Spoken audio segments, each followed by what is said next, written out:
des êtres que tu as créés à ton image. Et nous te disons merci. Éternel, nous voici devant ta sainte face, non pas pour faire notre volonté, mais pour obéir à ton commandement. Celui-là qui nous dit et qui nous recommande de prier sans cesse.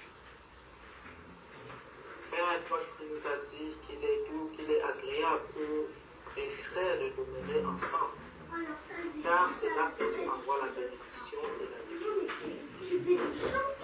Seigneur Dieu, toi qui connais mieux que nous l'état de nos robes. Viens, Seigneur, pour laver et purifier nos robes. Viens porter, Seigneur, toute pureté qui a pu se poser sur l'une de nos robes. Et permet que nous soyons dignes de nous présenter devant nous. Non pas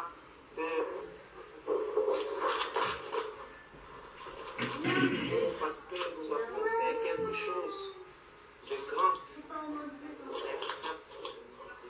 et ton amour, et la grâce, Seigneur, que tu nous as accordé d'être enfants de Dieu et de bénéficier, Seigneur, de l'aspersion du sang de Jésus-Christ. Ce sang qui prie plus que le sang d'Abel, et ce sang qui purifie de toute souillure et de toute impureté. Viens nous laver, Seigneur Dieu du sang. Toi qui connais nos faiblesses et nos limites. Seigneur, notre foi ne repose pas sur les actes que nous faisons. Notre Seigneur, notre Sauveur, notre Consolateur, notre appui, notre rocher et notre avocat. Celui-là qui intercède pour nous auprès du Père. Seigneur Dieu Tout-Puissant, viens et conduis ces moments que nous passons dans ta présence. Aide-nous à être attentifs à la voix du Saint-Esprit, afin que rien, ô Père éternel, ne puisse échapper à tes enfants que nous sommes. Toi qui connais le secret profond de ton conseil, Père, viens encore et conduis-nous par ta main puissante. Et révèle, Seigneur Dieu, à tes enfants que nous sommes ta volonté pour ce soir, du début jusqu'à la fin, du temps que tu as prévu, Seigneur, à tes enfants de passer aujourd'hui dans cette vie.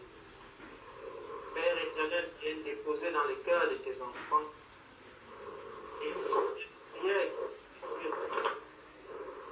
les exhortations au Père éternel qui descendent d'en haut pour fortifier les frères et les sœurs. Père éternel, je veux te prier pour tous ceux-là qui sont ici au milieu de nous, Père, qui portent une charge quelconque, afin que toi-même tu viennes, Seigneur, prendre le contrôle et que tu me fasses au Père éternel, mon frère, ma sœur, qui voudra déposer son fardeau entre tes mains, Père, afin qu'il en retrouve, étant déjà bien léger et léger. Merci, Père éternel, ce que tu fais. Seigneur, je te prie également pour les bien-aimés qui ne pourront pas être là aujourd'hui, afin que ta main puissante puisse se reposer sur eux. Donne chacun de tes enfants, Père, de demeurer toujours dans ta présence et de continuer à veiller sur l'état de son âme. Père, merci pour ton amour. Merci pour tes bienfaits. Merci pour les enfants que tu nous as donnés. Merci parce que tu as permis, Seigneur, que nous puissions passer toute la semaine dans la joie.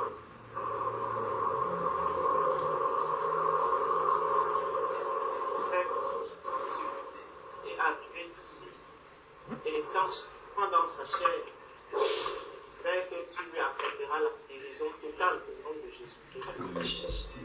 Merci, Seigneur, pour mes bien-aimés qui avaient voyagé. Le frère Franck, merci parce que tu les as déjà ramenés au milieu de nous. Et tu leur as accordé la grâce de passer, Seigneur, ces moments de vacances. Père, viens, instruis-nous encore ce soir. Enseigne-nous encore ce soir. Viens encore nous fortifier. À toi la gloire, l'honneur et la magnificence pour les siècles des siècles. Amen. Amen. Amen.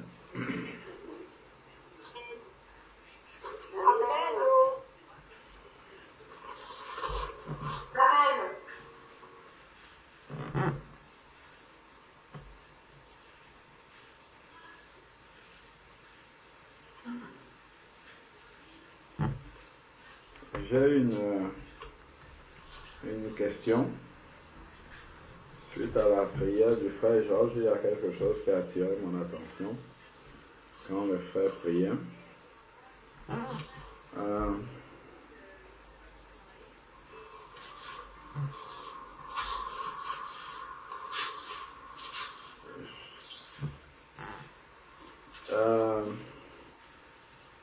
Nous, les vêtements que nous avons là, nous les lavons, enfin nous les portons combien de fois avant de les laver? En moyenne. Frère Georges, tu portes un vêtement en moyenne combien de fois avant de le laver? Plusieurs fois jusqu'à ce qu'il devienne sale.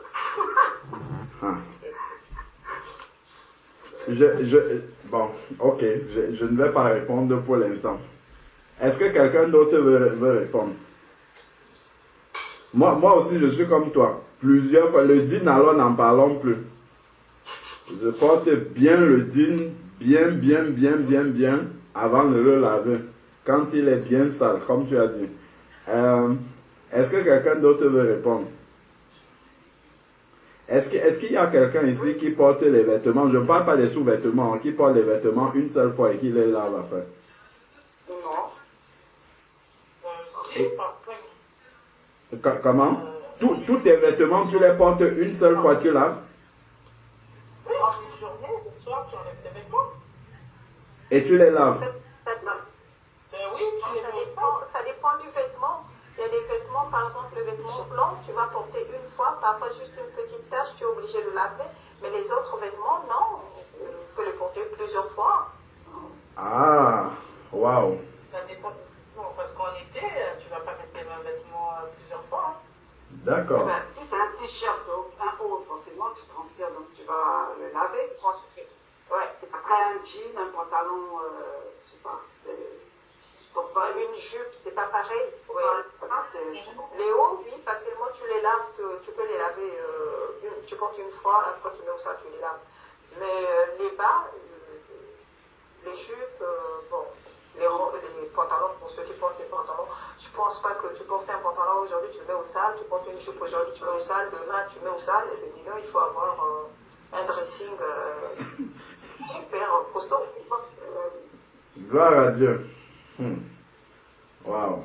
Moi, pour ma part, quand j'allais travailler en transport ou autre, je mettais les vêtements une fois par jour parce que je prends les transports en commun avec les enfants malades, tout ça, donc je veux changer tous les jours. Après, c'est vrai que ça fait beaucoup de lessive, mais... D'accord.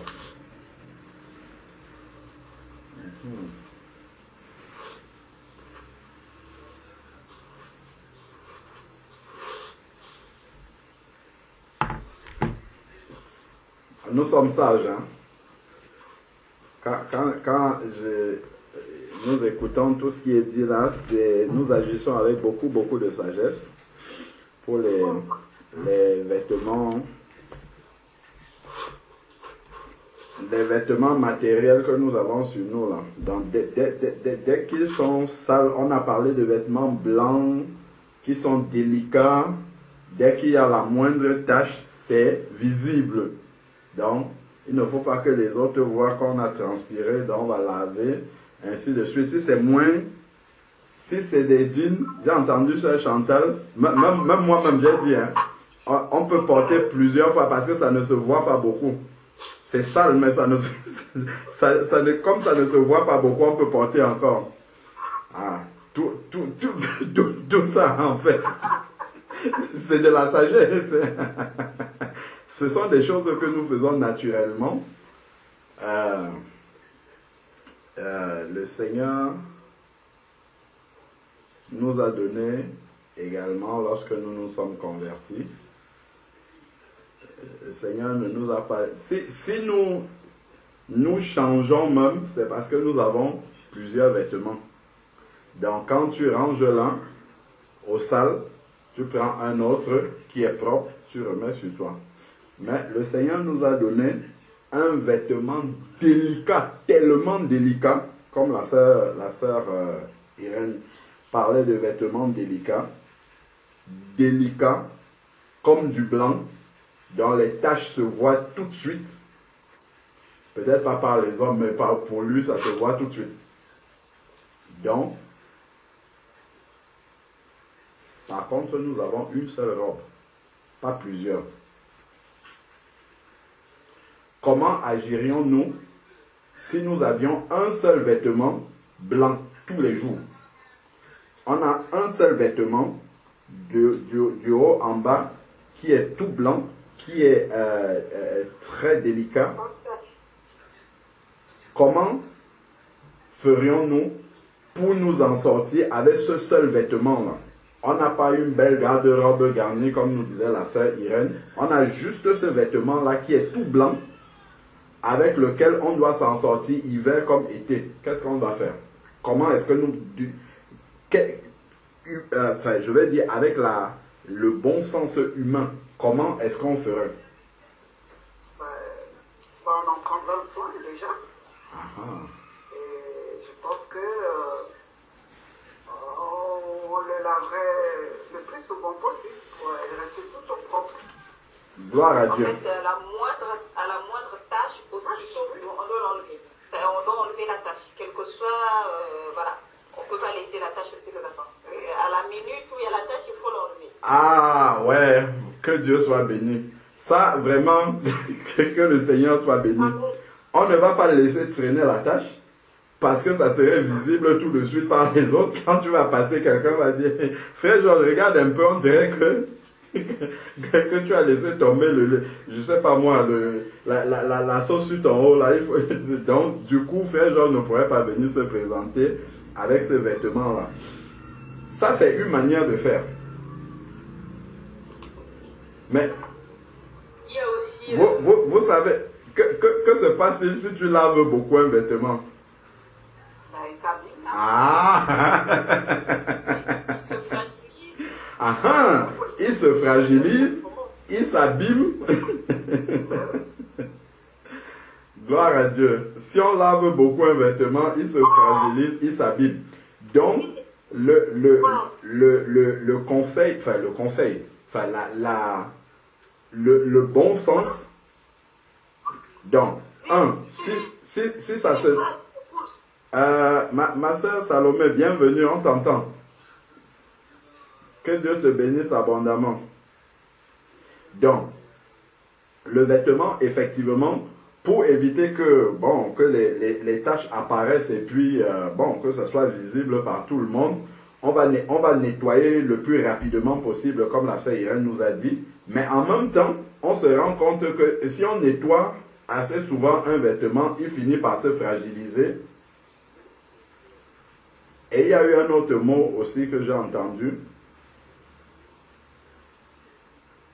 Bon, il finit par se fragiliser, gardons déjà celui-là. Et ensuite, pour éviter justement d'avoir à le laver tout le temps, la première chose, c'est qu'on va éviter de le salir. Si on a la possibilité d'éviter de transpirer, c'est plutôt ça qu'on va faire, plutôt que d'essayer de le laver, puisqu'on n'a qu'un seul vêtement. Sachant que s'il est sale complètement, il faut l'enlever pour le laver. Et si tu l'enlèves, entre-temps, tu restes sans rien du tout. Et ce n'est agréable pour personne. Tout ce que nous sommes en train de dire là, en fait, spirituellement, je crois que tout le monde voit ce que ça veut dire. Hein. Le Seigneur ne nous a pas donné deux robes. Il nous en a donné une seule. Cette robe-là est tellement fragile. elle est sensible, elle est délicate, tous les mots que nous avons prononcés là. Et donc, il faudrait en prendre soin comme ça. Comment se fait-il que parfois il peut avoir une tache comme ça sur notre robe? On laisse ça des années et des années, alors que sur notre propre vêtement, où nous avons plusieurs vêtements.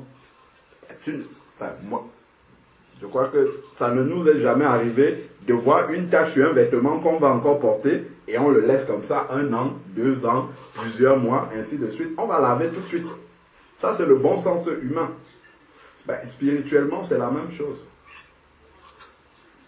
C'est la même chose. Dieu nous a donné un vêtement qui est susceptible de se salir. Je ne sais pas comment on peut dire ça. À tout instant, ce vêtement-là est susceptible de se salir. Mais il est tellement délicat. Mais le regard que les autres autour de nous porteraient sur un vêtement sale que nous avons est le... Bon, on va dire que Dieu le voit de la même manière, les vêtements que nous avons, les vêtements spirituels. Ce n'est pas des vêtements qu'on voit comme ça, comme celui que vous voyez là, déjà à l'intérieur. C'est un vêtement qui touche notre être entier, corps, esprit et âme, parce qu'on peut pécher dans toutes ces parties-là. Et tout ça, c'est comme ça devant le Seigneur à tout moment. D'où justement la sensibilité que nous avons sur les choses que nous voyons. Là, nous avons du bon sens. Vraiment du bon sens. Parce que nous voyons ces choses. Quand c'est sale, bon, tout de suite, tout de suite, on va laver, on va nettoyer, ainsi de suite. Mais par contre, spirituellement, comme nous ne voyons pas les vêtements que nous avons un peu de mal. Parfois, on entretient le vêtement, malheureusement, que le Seigneur nous a donné, qui devrait être entretenu comme du fin lin. Regardez le vêtement de lin. C'est un vêtement tellement délicat, tellement fragile. Du fin lin, blanc en plus, mais nous l'entretenons comme un jean, parfois. Un jean noir même, je dirais comme ça. Parce que le jean noir, les taches ne se voient pas en fait. Donc on peut le porter très longtemps, les taches ne se voient pas sur le jean noir. En fait, si les taches ne se voient pas, ce n'est pas parce que le jean n'est pas sale. Hein. Il est sale, c'est juste que ça ne se voit pas. C'est un peu comme ça que nous gardons nos robes aussi. Nos robes sont sales, mais comme les autres ne le voient pas, on la garde sale comme ça. Par contre, le Seigneur, lui, voit ça. C'est exposé devant lui comme un vêtement blanc avec lequel quelqu'un arriverait ici. Il y a une tache de sauce par là, il y a une tache de jus par là, il y a une tache de ainsi de suite. Mais personne parmi nous ne pourrait apparaître comme ça devant les gens, je ne sais pas, dans un endroit où les gens sont réunis. Personne ne pourrait arriver avec un vêtement comme celui-là. Il s'arrangerait avant d'arriver, d'avoir nettoyé tout ça afin d'être présentable devant les hommes mortels. Par contre, devant le Dieu vivant, on garde nos vêtements comme ça. Est-ce que c'est du bon sens? Et tout ça, en fait, ça nous révèle que nous marchons par là. Quand c'est par la vue, en fait, nous avons, comment dire, une intelligence éclairée qui fonctionne du bon sens, qui fonctionne normalement. Mais par contre, spirituellement, en fait, on dirait que nous sommes aveuglés. On ne discerne pas les choses spirituellement. On est lent à comprendre les choses spirituellement. C'est un peu comme le baptême. Hein, quand on parle souvent du baptême par immersion, quand tu ramènes ça à la logique visuelle aux gens, en général, tout le monde répond de la même façon. Quand tu demandes à quelqu'un, si tu passes dans un cimetière et que tu vois qu'on a juste enterré les cheveux de quelqu'un, comment tu vas réagir? Tu dis, je vais fuir. Spirituellement, le baptême par aspersion, c'est la même chose. Sauf que personne ne fuit. Beaucoup de gens sont là, ils chantent même. Parce que justement, on marche par la vue. Mais la portée spirituelle des choses, on la perçoit moins, en fait. Ou très lentement, en fait. Alors que pour Dieu, quand le Seigneur dit souvent que la nature nous enseigne des choses, en fait pour Dieu, quand il prend un aspect naturel que nous vivons, spirituellement ça signifie la même chose. Hein? C'est-à-dire que les implications spirituelles, quand il compare comme ça, quand il parle de vêtements, ce n'est pas par hasard en fait que l'être spirituel nouveau que nous avons reçu, le Seigneur appelle ça un vêtement. C'est parce qu'il y a beaucoup de similitudes par rapport aux vêtements. Là, on parlait de la propreté, par exemple. Donc, de l'entretien de ce vêtement, on a compris que, oui, la repentance, péché, se repentir, c'est très bien. C'est celui qui lave son vêtement tout le temps. Mais on a compris que le vêtement va finir par vieillir. Le vêtement va finir par, je ne sais pas moi, s'abîmer. Ben, le mieux pour que le vêtement ne s'abîme pas, c'est d'éviter au maximum de le salir et qu'il ne se salisse que par accident. Plutôt que de le laisser se salir et quand il est sale, on le lave. Au bout d'un temps, le laver, il y aura un problème. C'est la même chose. Hein. Là, si je demeure dans un péché, il faut que je l'éradique de ma vie au lieu d'essayer de pécher et me repentir, tomber tout le temps dans le même péché. Non. Il faut que ça s'arrête net. Il faut que je coupe avec des péchés nets. Quand je me repens, que je ne... D'ailleurs, c'est même ça la définition de la repentance. Hein. La repentance, en fait, dans Proverbe 28, verset 13, dit « Celui qui cache ses transgressions ne prospère pas, mais celui qui les confesse et qui les délaisse. » Donc, il confesse et il délaisse. C'est-à-dire que ce qui a causé la tâche aujourd'hui, si je passe là, je pose mon pied dans une flaque de boue la boue qui est devant chez moi. Donc je sais que cette boue-là est là tous les matins, tous les soirs. Au moment où je passe pour aller chez moi, je sais déjà que cette boue-là est là. La première fois que je suis passé, je n'ai pas fait attention. Paf, j'ai mis mon pied dans la boue. Tac, ça a mouillé mon vêtement. Ok, bon, je suis rentré avec la tâche là. Je n'avais pas fait attention. Je suis rentré, on a compris, on a un seul vêtement. Je suis rentré, je l'ai lavé. J'ai lavé la tâche. Elle est partie. Est-ce que demain matin, en repassant là-bas, je vais dire, ah, voilà la flaque qui m'avait sali hier, sachant que j'ai un seul vêtement, je reviens, je remets mon pied là-dedans et je passe. Personne ne ferait ça. Dans le bon sens, personne ne ferait ça. Quand je vais voir la flaque là-bas, je vais passer de l'autre côté. Tout de suite, je vais changer complètement de côté pour ne pas rentrer dans la même flaque qui m'a sali la veille. Parce que ça va abîmer un vêtement. Parce que ça va salir ce vêtement-là. Ça, c'est du bon sens normal, en fait, du bon sens naturel que nous avons. Mais spirituellement, nous devons comprendre exactement la même chose. Ensuite, maintenant, un vêtement. Le vêtement ne vient pas tout seul comme ça de la penderie. On a parlé de garde-robe ou de penderie tout à l'heure. Ne vient pas comme ça se mettre sur moi, non. Je vais à la penderie, je regarde parmi tous les vêtements qui sont là et je décroche, je choisis celui que je veux porter et je le mets sur moi et je pars. Mais de la même manière, quand j'arrive dans ma penderie, il y a le vêtement de la chair qui est là devant moi. Il y a le vêtement de l'esprit qui est là devant moi, la nouvelle création. Il y a la vieille nature qui est là. Est-ce que c'est quelqu'un qui vient à ma place? C'est moi-même. Moi-même. Je choisis le vêtement que je veux porter. Tac, je le prends. Je le mets sur moi. Une fois qu'il est sur moi, maintenant, j'agis en fonction du vêtement que j'ai choisi de porter. Ce n'est pas quelqu'un qui a choisi le vêtement pour moi. J'ai entendu un enseignement. L'enseignement me donne le discernement de savoir quel est le vêtement qui est bon à prendre, à choisir. Dans ma penderie, il y a 2 vêtements. Donc, c'est à moi de choisir le bon vêtement que j'ai décidé parce que, justement, ayant le vêtement qui va bien, je pourrais agir convenablement à la volonté du Seigneur. Mais si je choisis volontairement, parce que ce n'est jamais involontaire, un autre vêtement, ce vêtement-là que je vais poser sur moi va m'entraîner également à être en dehors de la volonté de Dieu. Donc, il y a plusieurs aspects, justement, de la robe. Notre responsabilité est engagée dans le sens où c'est pour ça que je parle comme ça. Si nous regardons dans Éphésiens, il parle de se revêtir. Regardons dans Éphésiens, chapitre 4, je crois.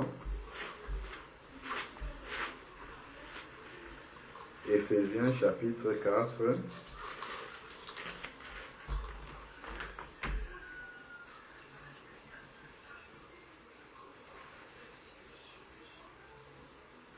Si nous prenons Éphésiens, chapitre 4, à partir du verset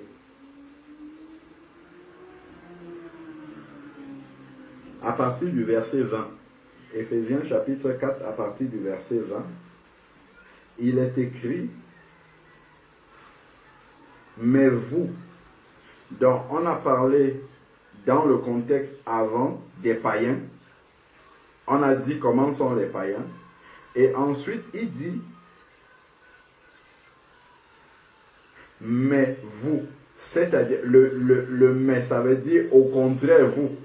Donc vous n'agissez pas comme les païens. Donc il dit, mais vous, ce n'est pas ainsi que vous avez appris à connaître Christ.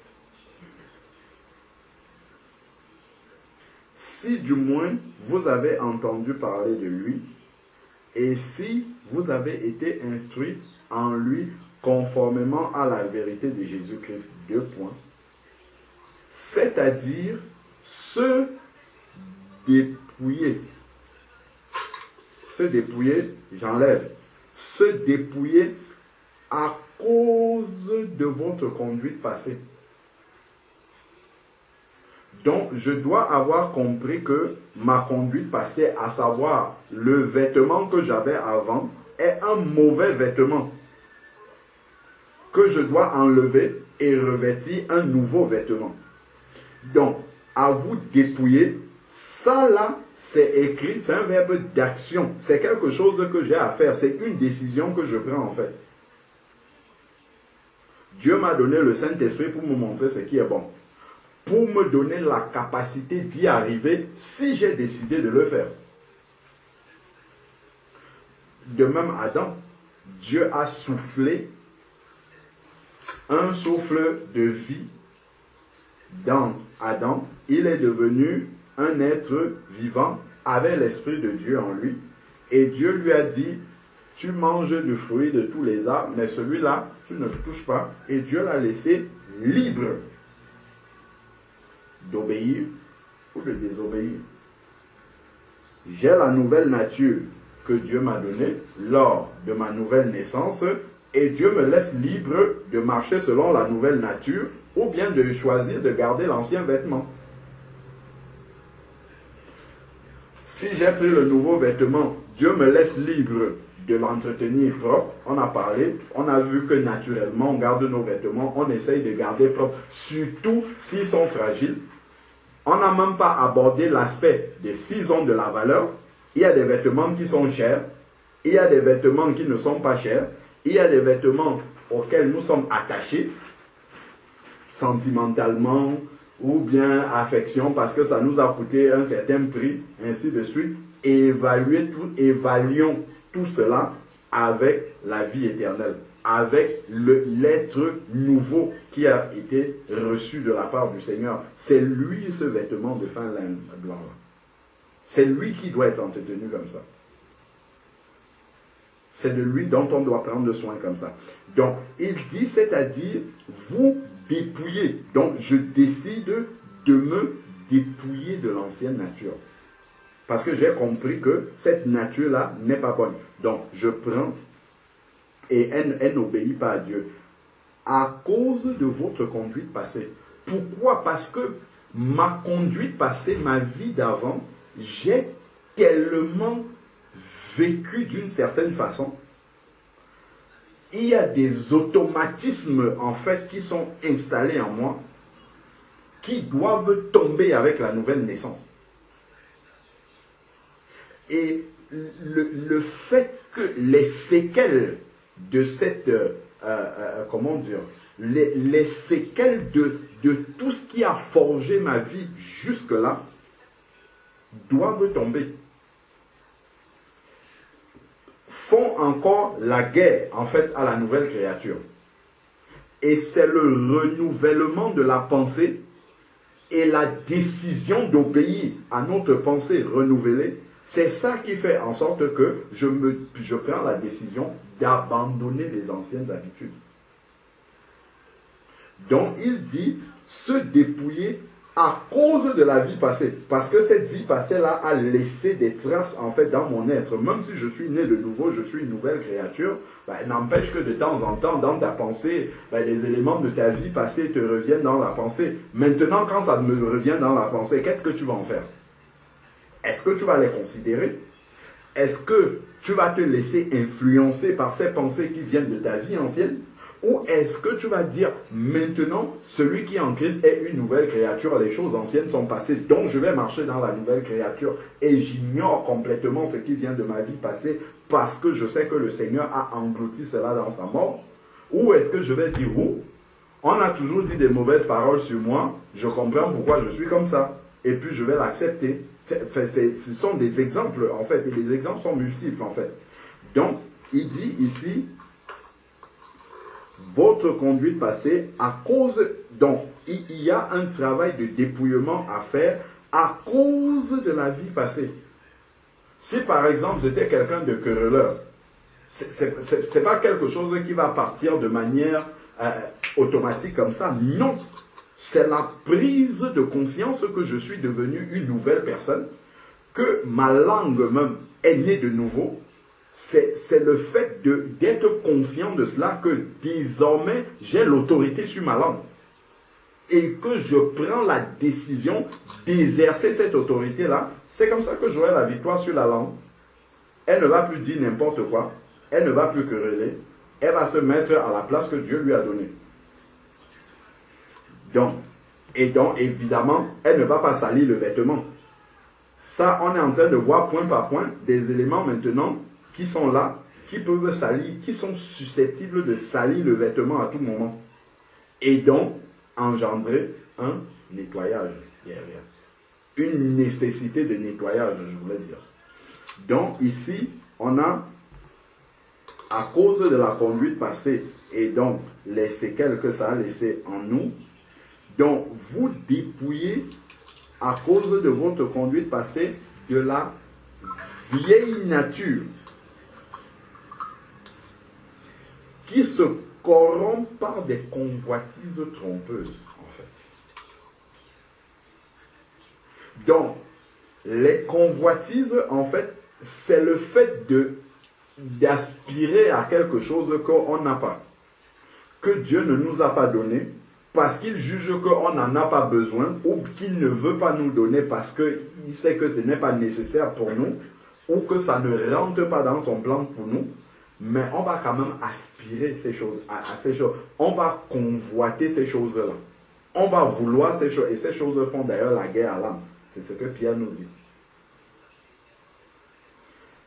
Et elles sont trompeuses parce qu'elles vont nous éloigner du chemin. Donc, être renouvelé par l'esprit de notre intelligence, c'est ce que je disais tout à l'heure. C'est le renouvellement de la pensée. Et qu'est-ce qui renouvelle la pensée? C'est la parole de Dieu. Ne vous conformez pas au siècle présent, Romains chapitre 12, verset 2, mais soyez transformés par le renouvellement de l'intelligence. C'est le renouvellement de l'intelligence qui transforme lorsqu'on a décidé d'obéir à notre intelligence renouvelée. Je peux entendre l'enseignement sur le voile. Je dis gloire à Dieu, c'est très bien. Et quand je sors, je me retrouve à prier. Je suis là, il y a mes collègues, il y a mes amis, et je prie sans voile. Il y a l'intelligence qui a été renouvelée parce que l'enseignement est arrivé. Mais après, j'ai pris ma décision derrière. Est-ce que j'obéis ou est-ce que je n'obéis pas? Ça, maintenant, c'est moi qui décide de le faire. Et là, le Seigneur, lui, il ne va pas venir me bousculer pour que j'obéisse. Non, il ne va pas me forcer.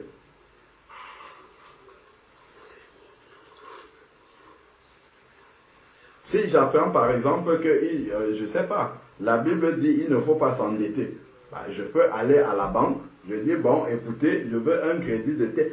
Dieu ne va pas venir dire ne lui donnez pas ce contrat-là. C'est moi, j'ai entendu l'enseignement et j'ai décidé d'aller le faire quand même. Se dépouiller, c'est une décision personnelle que nous prenons. Quand tu vas dans ta penderie là-bas, ce n'est pas quelqu'un qui vient prendre les vêtements pour mettre sur toi. C'est toi-même qui les prends. Tu choisis, tu dis, ah, comme on aime souvent marier là, ben, si je mets le haut rouge, il faut que le pantalon soit rouge aussi et que la chaussette soit rouge. Il faut quelque chose qui rappelle telle couleur sur moi. C'est toi-même qui choisis les éléments que tu mets sur toi. Spirituellement, c'est la même chose. C'est nous-mêmes qui choisissons. Donc, ensuite, maintenant, ici, il dit, être renouvelé par l'esprit de notre intelligence et revêtir. Dans revêtir, il y a vêtir, il y a vêtement. Revêtir, la nouvelle nature est un vêtement en fait. C'est un vêtement que l'on porte. Et donc il nous accompagne partout. Et il est précisé ici là que cette nouvelle nature est créée selon Dieu. Donc c'est une nature qui est préparée en fait à obéir à la parole de Dieu. C'est une nature qui est préparée à nous rappeler en permanence la volonté de Dieu. C'est une nature qui aspire à obéir à Dieu, parce qu'elle est créée selon Dieu, dans une justice et une sainteté que produit la vérité. C'est une nature qui accepte la vérité et qui est prête à la mettre en pratique. Maintenant, ce n'est qu'un vêtement. C'est un vêtement qui est dans notre penderie spirituelle. Donc j'arrive dans la penderie, je dis, ça là, je vais te laisser aujourd'hui, je vais prendre la chair plutôt là parce que j'ai besoin de me défendre aujourd'hui, je ne suis quand même pas, voilà, allez, hop, je prends le vêtement de la chair et puis j'agis comme ça. Et ça salit évidemment le véritable vêtement. Donc, je nous invite en fait à méditer autour du vêtement physique que nous avons pour comprendre la manière dont nous devons entretenir la nouvelle nature que nous avons reçue. Est-ce que pour un enfant de Dieu, on a déjà vu, dans le domaine physique, on a vu que il est plus sage, en fait, au lieu de salir un vêtement tous les jours, d'ailleurs, de voir un endroit où je suis susceptible de me salir, je vais éviter de passer par là. De même, dans le domaine spirituel, je vois un péché qui est là-dedans, je vais éviter de m'approcher de ce péché-là. Je vais couper tout ce qui peut m'entraîner dans ce péché. C'est ce que le Seigneur disait. Si ton œil droit est une occasion, enlève cet œil-là, arrache-le. Car il vaut mieux pour toi entrer dans la vie éternelle avec un seul œil que tu d'être jeté avec les deux yeux dans la géhenne. Ben, de la même manière, si mon pied est une occasion de chute, après ça, ça peut se développer dans beaucoup de domaines. S'il y a quelque chose, parce que pour que ma pensée soit renouvelée, il faut que je prenne du temps pour la méditation de la parole. Si j'ai des choses dans ma vie qui me prennent du temps et m'empêchent de méditer et de prier, je dois couper ces choses-là dans ma vie. Voilà des saletés, par exemple. Ça, c'est un exemple de flaque d'eau dans laquelle je plonge mon pied tous les matins, je passe à salir mon vêtement et je continue à avancer comme ça avec. Il m'appartient de venir dans mon emploi du temps pour créer du temps pour méditer cette parole, parce que c'est elle qui renouvelle ma pensée et m'aide, au lieu de salir d'abord mon vêtement et d'essayer de le laver, elle m'aide à garder mon vêtement propre, tout simplement. Ne pas le salir, c'est le mieux que de salir et laver derrière. pour que le vêtement reste en bon état, il vaudrait mieux qu'il ne se salisse pas et qu'on le lave le moins souvent possible. Ça, c'est le vêtement physique. Le vêtement spirituel, c'est la même chose. Pourquoi? Parce que lorsque je tombe dans un péché, le péché a des conséquences. Oui, il sera pardonné, il sera expié, mais ça laisse des traces, ça laisse des conséquences. Regardez la vie de David. Il aurait mieux valu pour David de ne jamais aller voir Bathsheba que d'être pardonné par Dieu. Regardons toutes les conséquences que ça a entraîné dans sa vie, dans sa descendance et après. Il a fini par fuir le trône, poursuivi par ses enfants, l'inceste que ça a entraîné dans sa famille, les conséquences du péché. Même si dans tous les psaumes là, il a prié et Dieu lui a pardonné son péché, mais les conséquences sont là. Donc il vaut mieux, toujours pour nous, de ne pas être tombé dans le péché et se repentir, plutôt que de tomber et de se repentir. Oui, bon, si on est tombé, gloire à Dieu, que le sang de Jésus est encore là pour effacer, nous laver, nous purifier. Mais ce n'est pas, comment dire, ce n'est pas l'idéal du Seigneur en fait. L'idéal du Seigneur, c'est que ses enfants marchent par l'Esprit et n'aient pas besoin de tomber et de se relever tous les jours. Ça, c'est les Israélites qui marchaient comme ça. Parce que l'Esprit de Dieu n'habitait pas à l'intérieur d'eux. Mais nous, ce n'est pas pareil. Nous, on a l'Esprit de Dieu en nous qui renouvelle notre intelligence tout le temps et qui nous alerte dès qu'il y a le moindre problème. Attention, là, c'est pas bon. Attention, là, c'est pas bon. Donc, nous avons normalement tout l'équipement dont nous avons besoin pour garder ce vêtement propre. Après, maintenant, on a toute la liste là qui vient après le verset 25. C'est pourquoi rejetez le mensonge et que chacun de vous parle avec vérité à son prochain, car nous sommes membres les uns des autres. Si vous vous mettez en colère, tout ça, ce sont les tâches qui peuvent venir. Là, maintenant, il a parlé du vêtement. Et là, maintenant, ici, tout ce qui peut salir ce vêtement. Une fois qu'on est vêtu, et tout ce qui salit, est susceptible de salir le vêtement, vient de l'ancien vêtement qu'on avait. La vieille nature. Si tu prends un vêtement noir de teinture, hein, il est teinté noir, dans la teinture et encore là, ça peut salir justement. Tu prends le vêtement que Dieu t'a donné qui est de fin lin blanc, imagine, tu le mets à l'intérieur, et tu prends celui qui est teinté noir, tu le mets par-dessus, qu'est-ce qui va se passer? Le vêtement blanc sur lequel tu l'as mis, qu'est-ce qu'il va faire? Il prend toute la teinture du vêtement sale que tu as mis par-dessus. Il prend toute la saleté du vêtement que tu as mis par-dessus. Eh bien, c'est ça. C'est ça que nous voyons là. C'est pourquoi rejeter le mensonge. S'il y a le mensonge qui vient de l'ancienne nature, ça salit la nouvelle nature. Voilà déjà une tâche qu'il faut nettoyer. Ensuite, maintenant, se mettre en colère, ne péchez pas si le soleil vient dans la colère. Voilà encore quelque chose qui peut venir salir. Ça fait une deuxième tâche. Et si on cumule des tâches comme ça, ça fait autant de fois, imaginons un peu quand on lave les vêtements à la main là, autant de fois qu'on doit frotter, et en frottant comme ça, imaginons comment ça abîme le vêtement en fait. Donc à la fin, on va avoir une nouvelle nature, mais abîmée. Regardez un vêtement, quand on a tellement lavé un vêtement, il y a même des t-shirts, quand vous achetez, dès que vous lavez, le col est maintenant comme ça. Il aurait mieux valu ne pas laver ce t-shirt-là.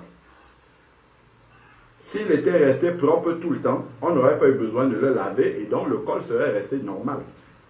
Mais comme on a eu besoin, on l'a sali, on l'a lavé, voilà le col maintenant qui est déformé.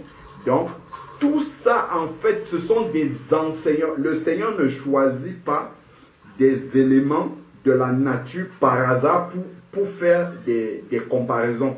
si on observe bien ce qu'il a choisi, il a parlé de la nouvelle nature comme étant un vêtement. Si on étudie bien en détail, là je dis simplement des choses comme ça que l'Esprit de Dieu m'inspire. Si chacun de nous étudie minutieusement comment il utilise les vêtements, les réflexes qu'il a vis-à-vis de ses vêtements, la latitude qu'il se donne parce qu'il a plusieurs vêtements, des périodes peut-être où on a vécu, où on n'avait pas beaucoup de vêtements, les automatismes qui se sont mis en place parce qu'on n'avait pas beaucoup de vêtements. Peut-être certains ont eu machine à laver. Nous sommes dans des pays développés pour la plupart de nous. Il vous est peut-être arrivé de vivre sans machine à laver, ou la machine à laver était tombée en panne. Regardons les automatismes qui se sont mis en place. On salit moins les vêtements, on prend les dispositions pour moins salir les vêtements et ainsi de suite. Et tout cela doit nous enseigner par rapport à la nouvelle nature, l'entretien de la nouvelle nature. Dieu nous enseigne aussi au travers de ça. Quand il prend un mot comme ça, vêtement, il met derrière une notion spirituelle. Il y a beaucoup de choses en fait à en tirer. Beaucoup de leçons véritablement. Alors, donc, ensuite, maintenant, ne donnez pas accès au diable. Bon, celui qui dérobait ne dérobe plus, mais qui travaille honnêtement, ainsi de suite. Qu'il ne sorte de votre bouche aucune parole malsaine. La sanctification de la langue. Voilà encore des tâches qui viennent de l'ancien vêtement, qui vont veiller souiller le nouveau vêtement qui est à l'intérieur. Mais s'il y a lieu, quelques bonnes paroles et ainsi de suite, n'attristez pas le Saint-Esprit. Si ça continue comme ça, en fait, si le vêtement est sale, ce n'est pas juste qu'on va aller le laver ou que si on traîne pour le laver, c'est que la conséquence peut être plus grande.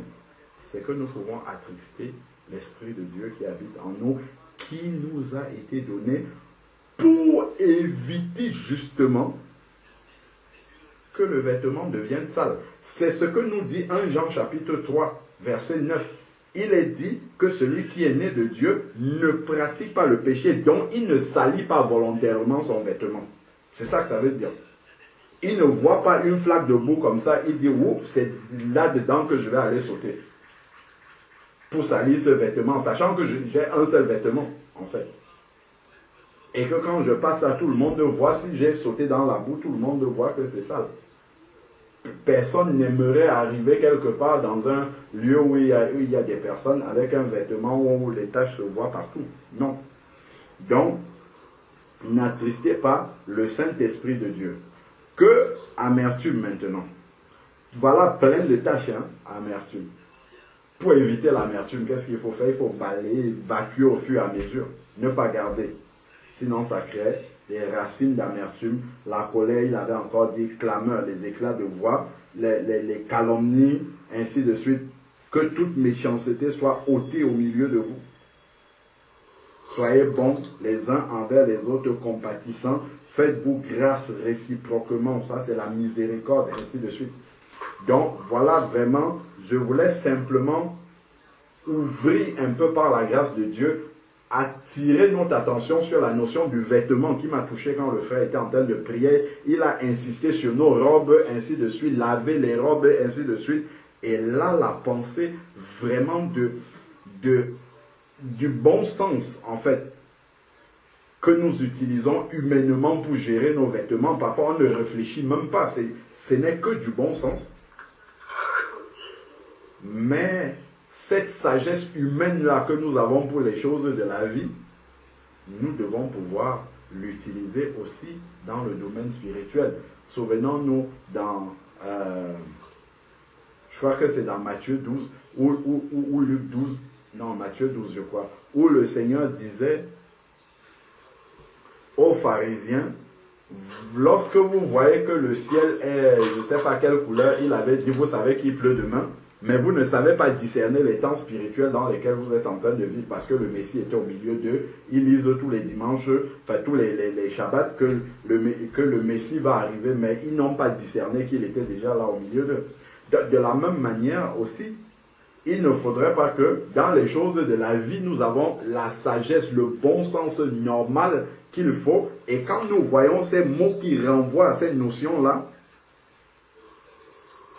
dans notre vie quotidienne, que spirituellement, en fait, ça ne nous ouvre pas la pensée pour réfléchir et se dire, mais cette sagesse que j'ai, ce bon sens que j'ai dans le domaine humain, mais comment est-ce que je ne m'en sers pas dans le domaine spirituel? Et Dieu m'a donné justement les mots, les bons mots qu'il faut pour que je compare, j'arrive à faire des comparaisons entre ce qui est dans le domaine physique, la manière dont j'agis, le bon sens que j'y mets, avec les correspondants spirituellement, pour voir comment spirituellement je dois agir aussi. Et ce sont des enseignements en fait que Dieu nous donne de manière naturelle comme ça, par des choses du quotidien que nous utilisons. Quand il va prendre par exemple l'image de la lampe qui est ou de l'œil qui est la lampe du corps. On avait vu, le frère nous avait brossé tout un enseignement là-dessus. Si on examine un peu, vraiment, on va voir que sur l'œil qu'il a pris là, il y a tout un enseignement spirituel derrière. Et ça, ces exemples-là que le Seigneur prend, comme ça, dans la vie quotidienne de tous les jours, il faut que cela nous enseigne spirituellement. Pour que nous ayons de la sagesse spirituelle et que nous sachions marcher conformément à la volonté du Seigneur. Parce que la parole de Dieu, les mots qui sont là, ce n'est pas par hasard. Le Seigneur ne place pas des mots comme ça par hasard. Il ne fait pas des comparaisons avec des éléments de la vie courante par hasard. Ce n'est jamais par hasard. Si on va au fond des choses, on va comprendre pourquoi le Seigneur a fait ces associations-là. Et c'était pour nous aider justement à pouvoir comprendre plus facilement la profondeur du message spirituel que le Seigneur nous apporte. Amen.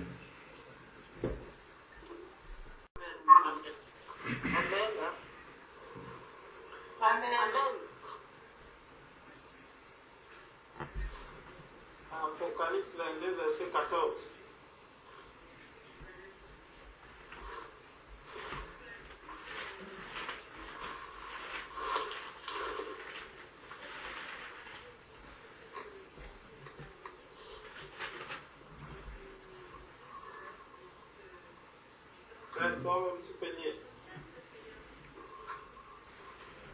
Amen. Il est écrit, heureux ceux qui lavent leurs robes, afin d'avoir droit à l'arbre de vie et d'entrer par les portes de la ville. Heureux ceux qui lavent leurs robes, afin d'avoir droit à l'arbre de vie. Parce que effectivement, on ne peut pas avoir droit à l'arbre de vie avec un vêtement sale. Je pose souvent la question, lorsque nous allons à un mariage, je me rappelle à notre mariage, souvent quand je regarde la vidéo, et ça se passe quasiment à tous les mariages,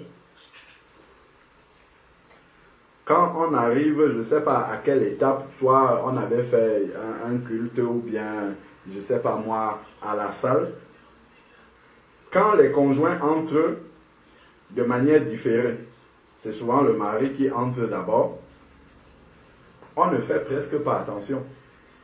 Tous les regards sont sur la mariée.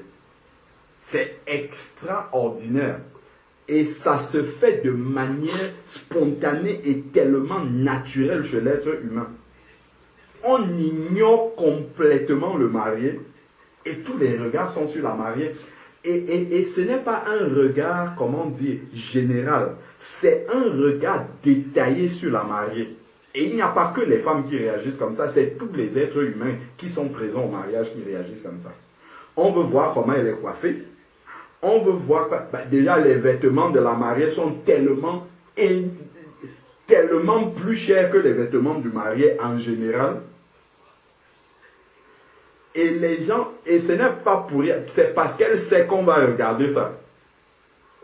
Elle sait que les convives vont détailler son habillement, vont détailler sa présentation. C'est pour ça qu'elle soigne, c'est un pôle souvent important dans le mariage, tellement important. Et les gens vont regarder, les gens vont détailler, elle était coiffée comme ça, elle avait, je ne sais pas, telle robe, telle... Les gens vont même évaluer même le prix, déjà de la robe en la voyant. Donc c'est aux noces de l'agneau alors qu'on ne va pas regarder la mariée. La mariée pourra venir avec une robe sale. Et je ne sais pas si un mari pourrait accepter de s'asseoir là, dans un mariage humain, et avoir à côté de lui une mariée qui a une robe pleine de boue, pleine de taches, et ainsi. Et d'ailleurs, dans beaucoup de mariages, il y a quelque chose qu'on fait généralement lorsque la mariée a une robe qui traîne. Qu'est-ce qu'on fait? On laisse traîner la robe. Ah non, pas du tout.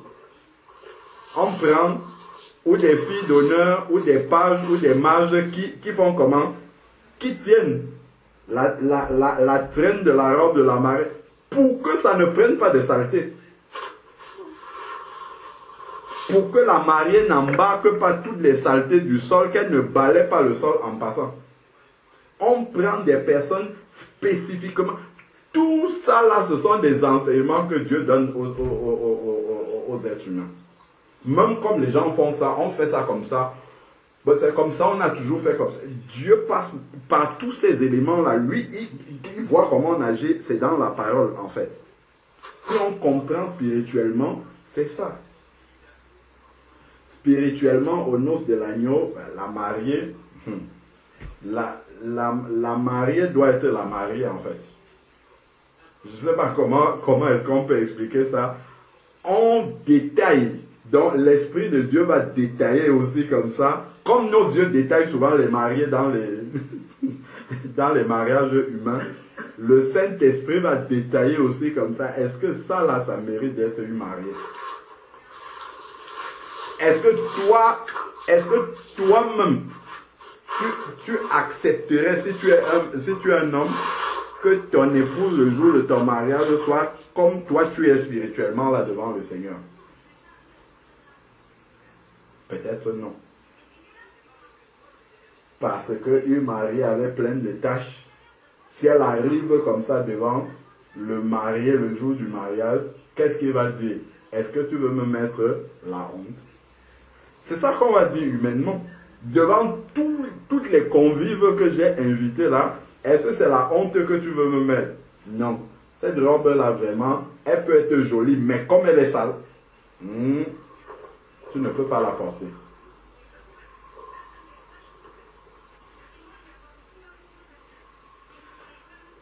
Si on entre dans le mariage encore, les vêtements juste du mariage, on peut passer la nuit à détailler ça. Et regarder spirituellement comment est-ce que justement les implications spirituelles derrière. La robe de la mariée est toujours propre. Toujours et toujours et toujours et toujours et toujours propre. Et physiquement, c'est elle qui est le plus regardée.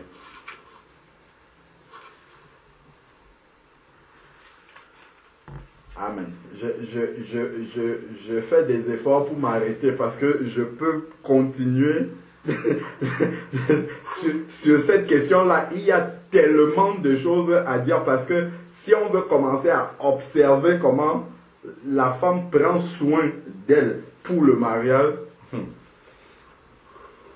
c'est un enseignement en fait que les femmes nous donnent à l'église de manière générale sur la manière dont l'épouse doit se préparer pour son mariage. Amen. Amen, amen, amen. Amen.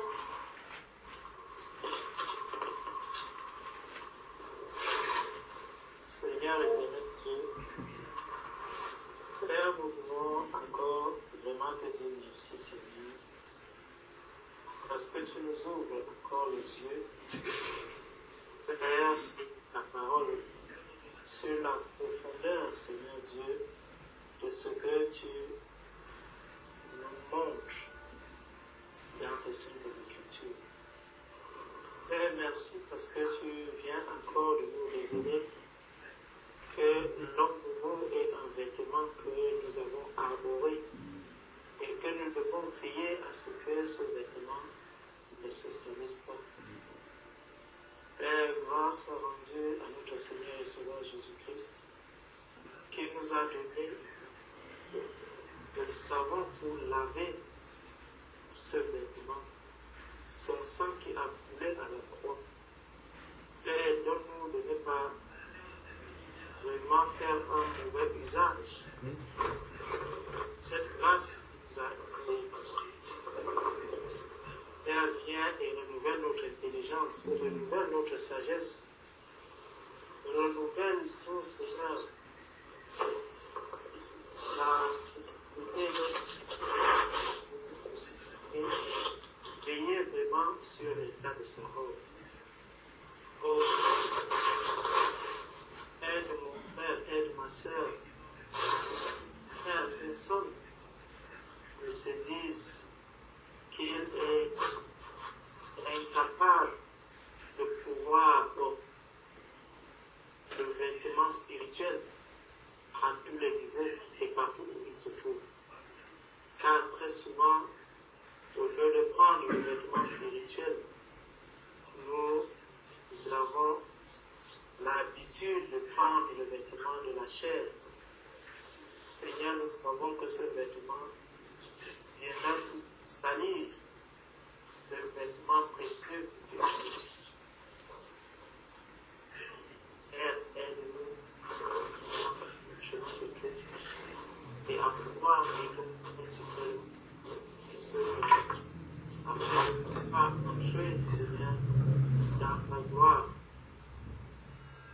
Merci, Père, pour cet enseignement. Merci pour l'œuvre que tu viens encore d'accomplir dans chacune de nos vies. Que toute la gloire, Père, te soit rendue. Amen. Amen. Amen.